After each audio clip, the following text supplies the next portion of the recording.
pong isa-isahin. Pipilitin ko kahit gano'ng katagal tong live na to. Iisa-isahin ko po ang panggagago sa akin ni Merk. Ni Christian Merk Gray.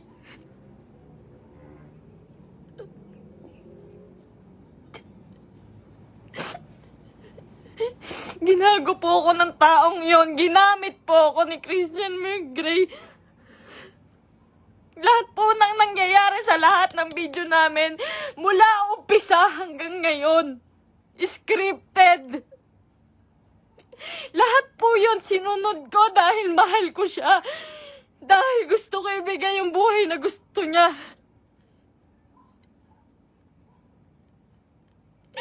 Kung magtataka po kayo kung bakit maraming nawawala sa amin sa Team Merpay dahil sa kanya. Dahil po sa ugali ni Merk. Napakademonyo po ng ugali ni Merk. Ginago niya po lahat.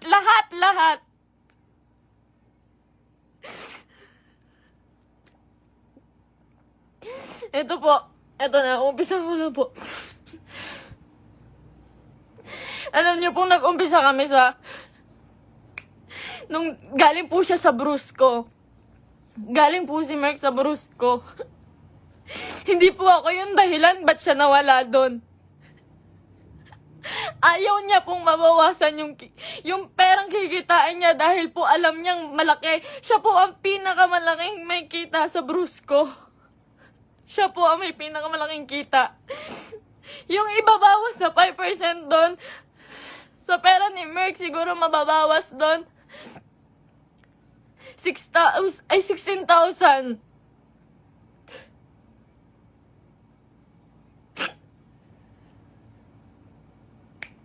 Lahat po ng kaibigan niya, ginamit niya. Hindi ko na po kasi kaya eh.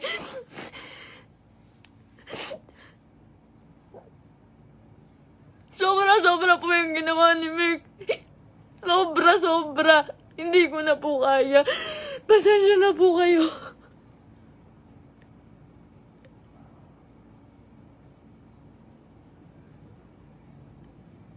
Napakawalang iyang tao niya ni Merk. Lahat po ginago niya, pamilya ko.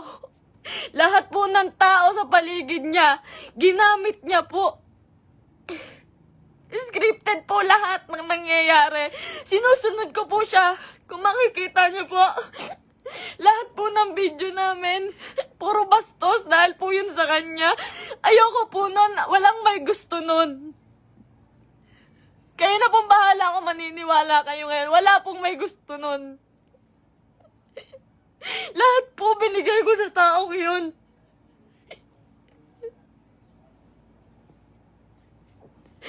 Lahat po ng panggagamit sa katawan ko, lahat po ng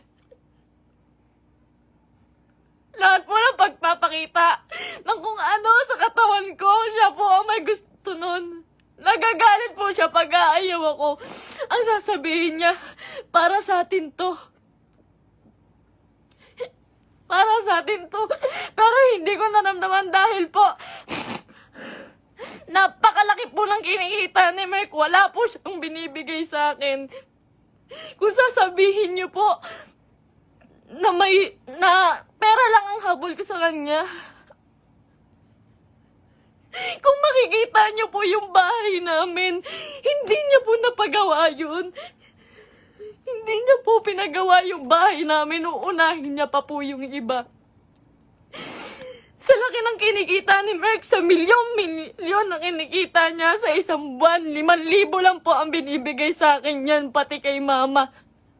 Sa magulang ko po, 5,000 lang po, isusumbat niya pa. Mumurahin niya yung magulang ko.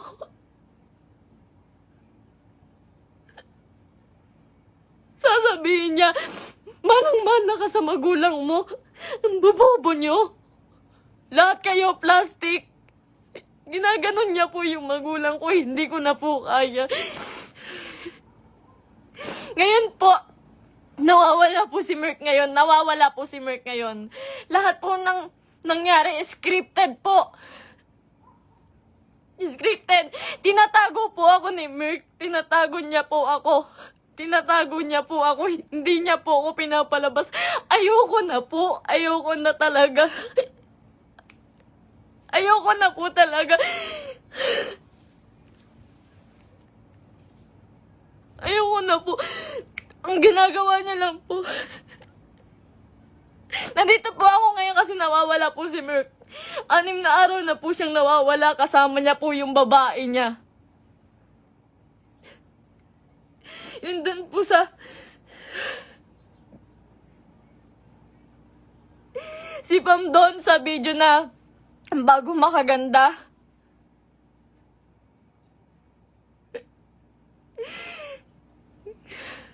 Huwag niya po sisihin yung kambal doon, si Chen Chen tsaka si Tantan. Yung Centeno twins po, hindi, huwag niyo po silang sisihin doon. Dahil utos po ni Merk lahat yun. Ako po, hindi ko na po kaya si Merk. Hindi ko na po kaya si Merk. Demonyo na po yung utak niya. Sobrang bukang pera. Sobrang bukang pera ni Merk. Lahat ng tao ginagago niya.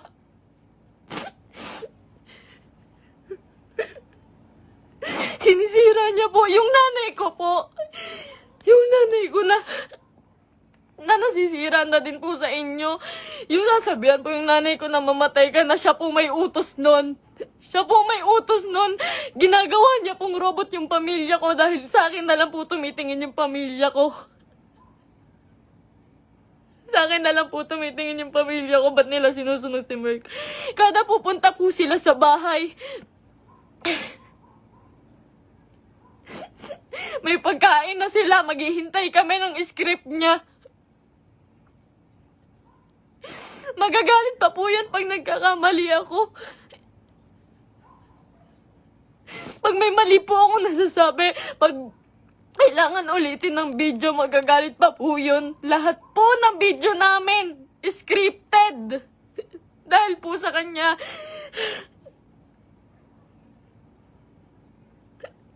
Sobrang abusado. May babae po si Merk ngayon.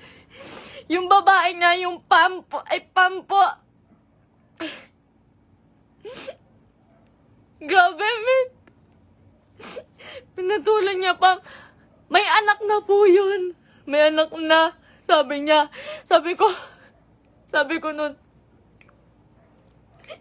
Mahal, baka naman papatulan mo yan. Baka naman totoohanin mo. Ang sabi niya nun, hindi. Kamukha yan ng ex ko. Hindi ako papatol dyan. Ginagago niya yung babae sa akin. Sinisira niya. Sabi niya, tanginang mukha yan. Papatulan ko ba yan? May anak na. Ginaganon niya yung babae. Ngayon, nandun siya. Sa Quezon po si Merk. May katibayan po ko. Lahat po. Lahat. Kahit sa chat, kahit yung babae.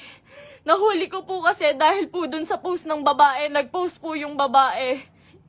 Nakasama po yung sasakyan namin. Tapos yung cellphone ko po, nagla-login po yun sa Quezon.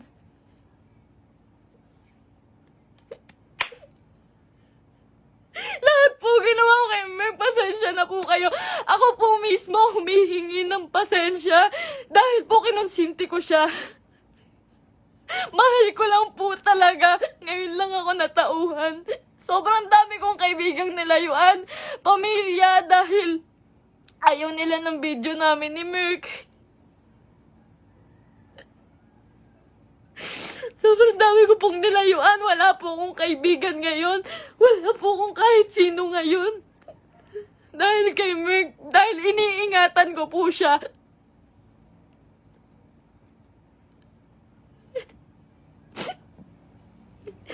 Kaya totoo po yung sinasabi niya, scripted lahat sa amin. Scripted lahat ng buhay na binigay sa akin ni Merk. Lahat po ng pera niya sa kanya lang po. Sa laki po ng pera niya, nagkakautang pa po siya. Sobrang samang tao. Ultimo shampoo namin, sabon namin, ako pa bumibili. Grabe po, pambabastos sa akin ni Merk. Hindi niya po ako nirespeto.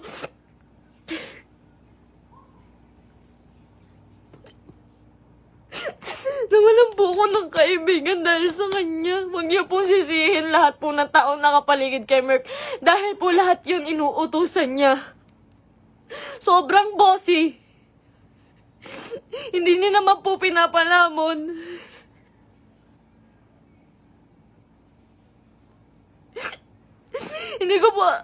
Hindi ko po in-expect na darating po talaga to. So, ilang beses na rin po ako niloko ni Merk about sa babae. Nung una, pumatol siya sa kaibigan ko. Pangalawa, pumatol siya sa pan. Pasensya na po kayo. Kasi alam ko po, scripted po yun eh. Pasensya na po kayo. Ako na po humihingi ng pasensya sa inyo. Ginawa ko lang po yun kasi sobra po akong nagmahal. Bago po namin makuha si Asurada, ang inuulam po namin araw-araw, itlog at tuyo araw-araw para makuha niya lang yung sasakyan niya. Lahat po ng meron siya ngayon, sa kanya po nakapangalan. Pati yung bangko po, sa kanya po.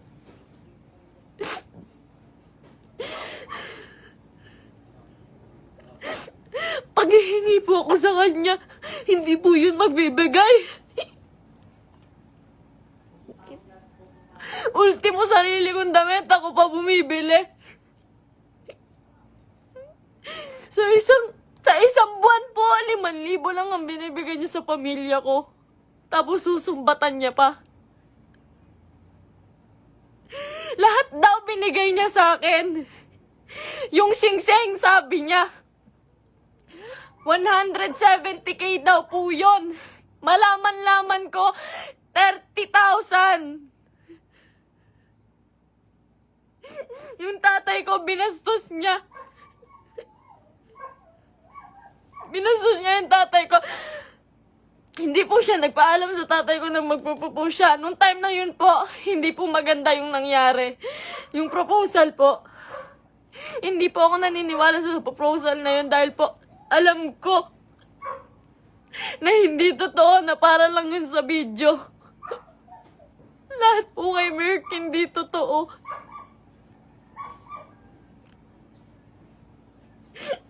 Yung buhay niya, yung pagkatao niya, yung buhay na binigay niya sa akin, hindi po yun totoo.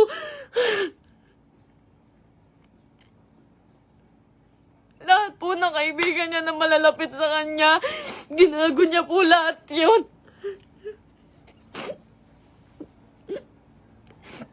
May nakakita po sa kanila dito sa Naik. Flex niya pa po pala yung babae kahit kanino. Pinakilala niya pa kung kani-kanino dito sa Naik. Sa mga taong malapit sa akin. Hindi niya alam.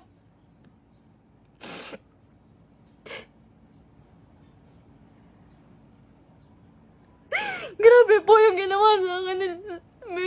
3 years po akong nagtiyaga.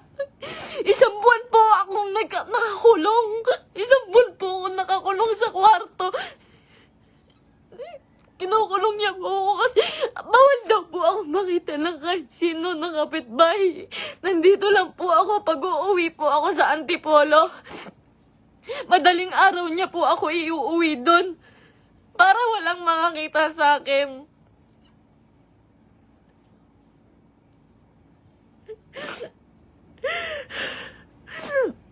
Lahat po ngayon suko na kay Merk.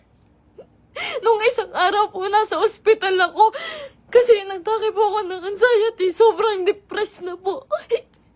Sobrang depressed na po. Hin- Hindi niya alam yun. Hindi niya alam na naghahanap ako sa kanya. Kahit saan naghanap po ako. Naghahanap ko siya eh. Kasi mahal ko po siya eh.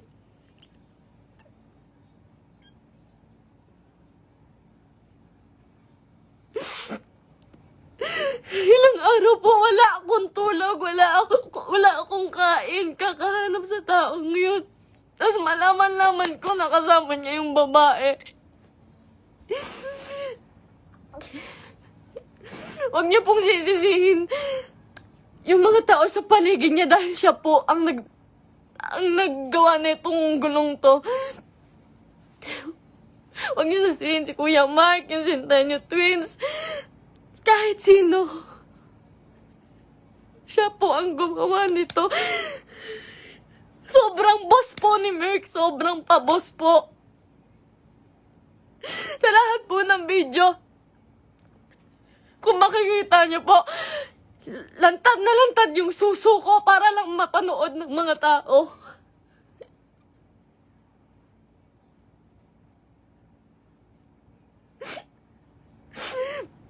Para lang panoorin niyo, para lang magkapera siya.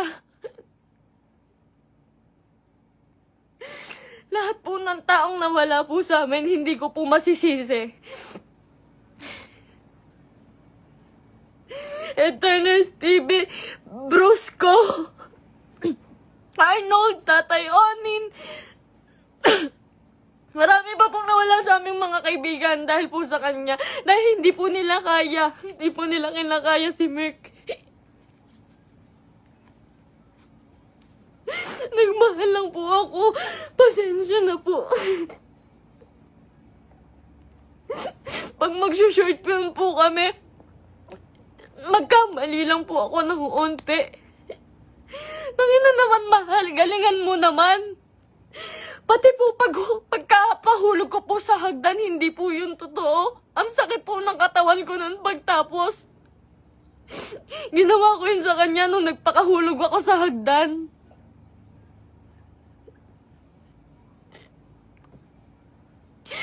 May mga pasa po ko lagi pag may nangyayaring hindi magandang prank. Lagi po ako nagkakasugat, nagkakapasa dahil po sa ginagawa namin. Hindi po ako nanghingi ng kahit piso kay Merck. Hindi po ako nanghingi ng kahit piso kay Merck. Hindi po.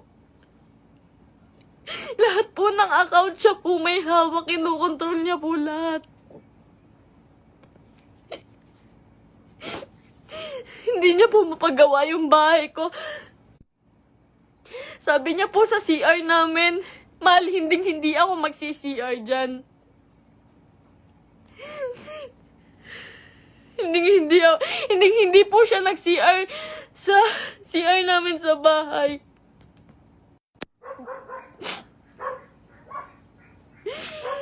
Pero hindi niya po yun mapagawa. Tinitiis niya po yun. Kayo na pong bahala kahit hindi na po kayo maniwala. Hindi ko po kayong masisisi. Kasi lahat ng ginawa ni Merck, hindi totoo yun. Wala nang totoo kay Merck. Mahal na mahal ko yun. Ang dami kong ginawa para sa kanya. Alam po yan ang mga totoong kaibigan namin. Alam po nila kung gaano ako nagsasakripisyo araw-araw. Napakarami niya pong pera, pero ang dami niya rin pong utang. Hindi ko na po alam kung saan niya pinupunta yung mga pera. Kung makikita niyo naman po kasi sa mga video namin, wala po talaga akong hawak na may mga pangalan na damit, may pangalan na sapatos. Lahat po yun ako lang po. Uutang pa po ako sa ibang tao, magkapera lang. Lagi po akong umuutang sa ibang tao, magkapera lang.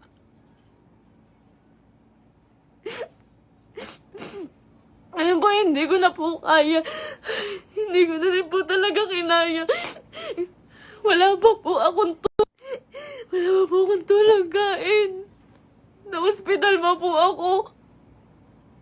Hindi po ako nagmamakaawa sa inyo. Wag po kayong maaawa sa akin.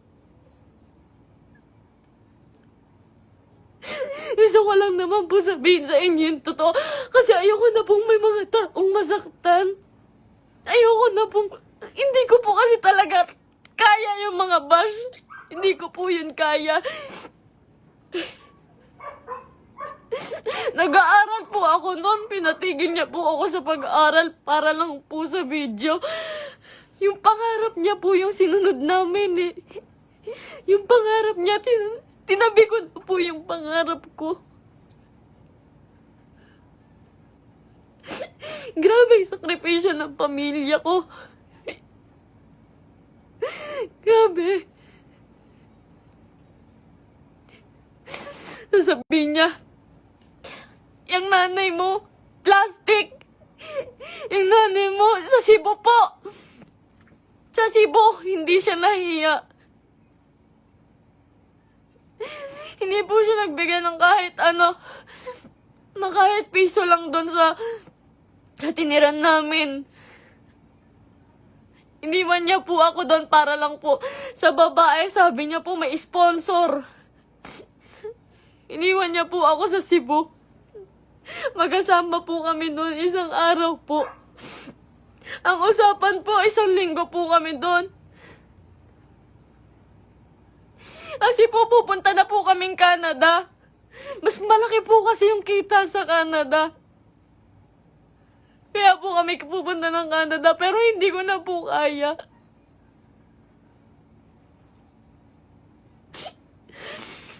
Ganito, ngayon, fiancé niya pa lang po ako, pero grabe na po yung ginagawa niya sa akin. Sobrang mukhang pera ni Merk.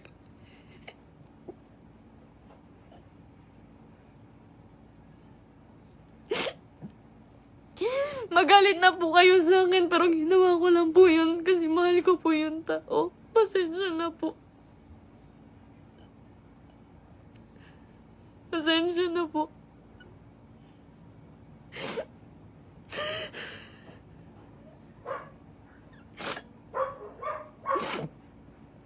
Ngayon po, wala pa rin po si Merk.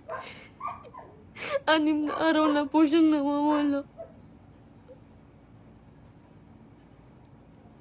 Pinabayaan niya po ako mag-isa nang walang pera. Wala po akong hawak na pera. Pinabayaan niya po ako. Iniwan niya po ako. Ang dami ko na pong utang ngayon kasi po wala akong hawak na pera. Tapos hahanapin ko siya.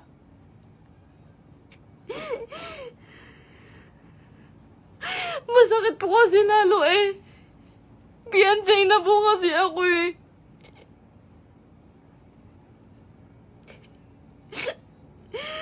Sobrang pasensya na po sa inyong lahat. Sobrang pasensya na po. Mahal ko lang po yung tao. Pero ngayon po suko na po ako. Pagod na po ako. Pagod na ako.